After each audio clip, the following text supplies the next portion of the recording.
Thank you, Bert, for doing this interview. I'd like to thank you first for coming to Ramsbottom to see our production of your play. Thank you very much. Am I right in saying, first of all, that these were radio plays which have been adapted for the stage? They were, yes. I was the head writer on the BBC's project to dramatise all 60 of the Arthur Conan Doyle stories, something that had never been done before, as it happens. And the second half of the stage play, The Lion's Mane, was written for that project. And when that's finished, the BBC asked me to write some original stories. To carry on. And The Abergavenny Murder was written for that series. So both plays were written sort of separately. And, indeed. They were never intended, until they became stage plays, they were never intended to go together. That's brilliant. So with that in mind, how did it all come about that Summerseat players have the honour of being the first to produce them on the stage? Well, thank you for honour. And Liz, feel free to interject on this. I was going to say, listeners should tell this story. But basically, she contacted me asking about doing The Abergavenny Murder based on the radio script, which she had heard and liked. And I came back to her saying, well, of course, yes, I'd be very interested to have that done, but you may like to know that I've been working on it as a stage play and for a full-length evening with another two-hander in the second half. And would you like to have a look at that? And perhaps she should take over from there. And I said, yes, very much so.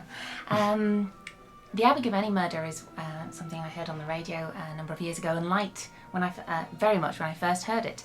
I thought it'd be really interesting in a studio space, as it's fairly unique in taking place over real time in a single location. So it lends itself to a stage play very, very well. It was a bit of a shot in the dark, a long shot, emailing Bert out of the blue, saying, "Oh, do you think I could possibly? Do you have a script for this lying around? Would you mind if I brought Holmes to Lancashire?" And very kindly, he has assisted me a great deal.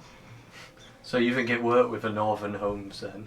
Yeah. Oh yes, absolutely. I mean, who's to say that Sherlock Holmes wasn't Northern? Indeed, yeah. So was it difficult to process? Was it a difficult process to rethink then the display for a visual performance as opposed to a radio performance? It was harder with the second half than the first, largely for the reasons that Liz mentions. I mean, when you've got two people, or two and a bit people, talking in a room for 45 real minutes, then that does tend to translate quite nicely to the stage. Some of the Abergavenny Murder was changed. I mean, there's a lot of scientific stuff in the radio play that's marvellously easy to do on radio. I mean, it's wonderfully easy in a radio script to write. He lights the Bunsen burner, stands back and waits until the liquid boils. And okay, that is still in the stage play, but there's a lot more of that sort of thing. There's a bit about dripping wax onto the corpse's hand as well. Yes, there's quite a lot about dripping wax and hedgehogs. Yes. Could have been painful for radio. Well, yes, I was wondering how I'd get around that. That's why, it was originally in the stage play, that scene, which is why the large chair with the wings made an appearance, and so that the actor could very conveniently sit there and not have a real wax dropped over his real hand. And also I thought, well, I mean, if he got restless and he wanted to scratch or something, he could do that out of sight of the audience. I was very impressed with your corpse. He was excellent. He yes, did he it doesn't move at all. Good corpse, yes, He's an excellent corpse. Yes. Yeah. But so the second half needed more work, and it needed the realisation that you can do a stage play that's set in lots of different locations without having lots of different scenery. It is possible to suggest a church, a beach, a cliff top, a room, with a minimum of actual props and scenery, and the rest is lighting and sound. So, having seen them for the first time in a sort of stage environment, did they appear the same as your own visualisation? And did the intimacy of the studio theatre help the audience to feel right in with the action? The intimacy helped enormously, yes. I mean, I can't imagine this working in a large theatre. My agent is currently desperately trying to sell this to several London theatre companies, and we're concentrating on small studio spaces for which this is ideal. The first half, very, very much as I visualised it. The second half, not quite so much. There were elements in the staging which I wouldn't have thought of doing. And there are elements in the script which didn't make it into the staging. No. But that's the way it is, of course. I mean, it would be enormously boring if I'd come all this way and seen exactly what I'd expected to see. Yeah. Nothing I saw displeased me. Oh, that's good to hear. That is a relief. Well, apart from the list that I'll give you afterwards. Well, yes. I expect copious notes. So you gave this premiere, as it would be, to an amateur theatre. Do you see what do you see the amateur theatre playing in the industry as a whole, the stage industry as a whole? I think it's enormously important. I was telling Liz earlier, when I first left school, when I was first at university, I was very active in amateur theatre in London. And amateur theatre at its best is in no way inferior to professional theatre. In fact, recently, because of working on this play, I've seen a good number of professional Sherlock Holmes plays, some of which were frankly quite appalling. Appalling in the writing, appalling in the staging, appalling in the acting. What I saw tonight was well able to hold its head up in that sort of company.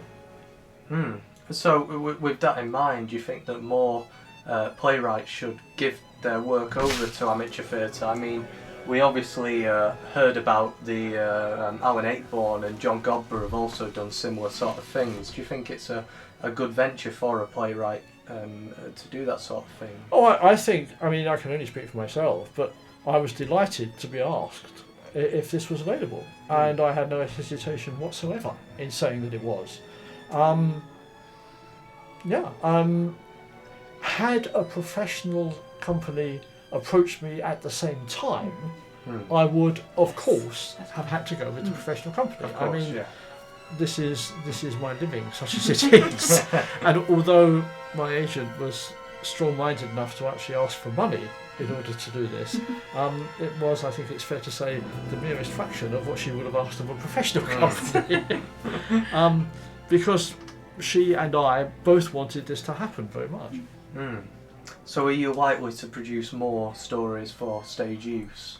Yes, I'm doing. At the moment, I currently have doing the rounds a very different stage play to this one, based on a novel by J.B. Priestley.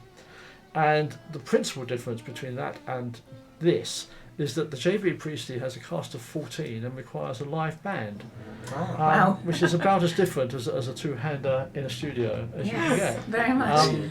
What it does have in common with this is that so far no one's been interested in buying it. I may send you a copy just in case you feel like doing Watch it. this space, watch this space. Just really to finish now, obviously casting is vital to any programme or stage show. Casting 2 Watsons and 2 Holmes wasn't an easy task for you as director, Liz, was it? No, it wasn't. Had Benedict Cumberbatch and Martin Freeman better watch their backs now, do you think? Well, you answer that one first. Oh, and I'll well, go on okay. the practicalities.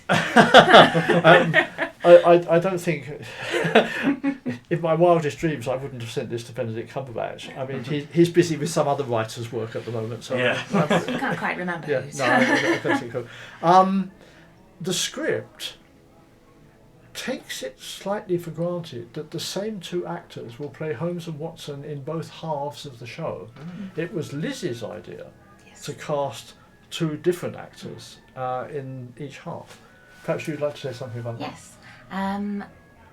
When I approached the technicalities of staging the 2, when I was thinking about casting, I realised that they had to be handled so differently from the first half to the second.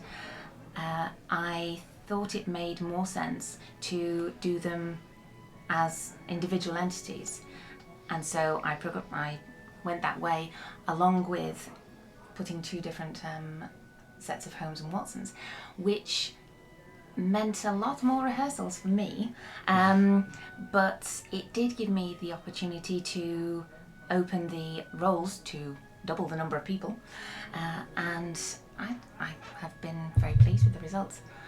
You get a very different relationship with the older Holmes and Watson. We changed the time difference slightly, adding 10 years on, and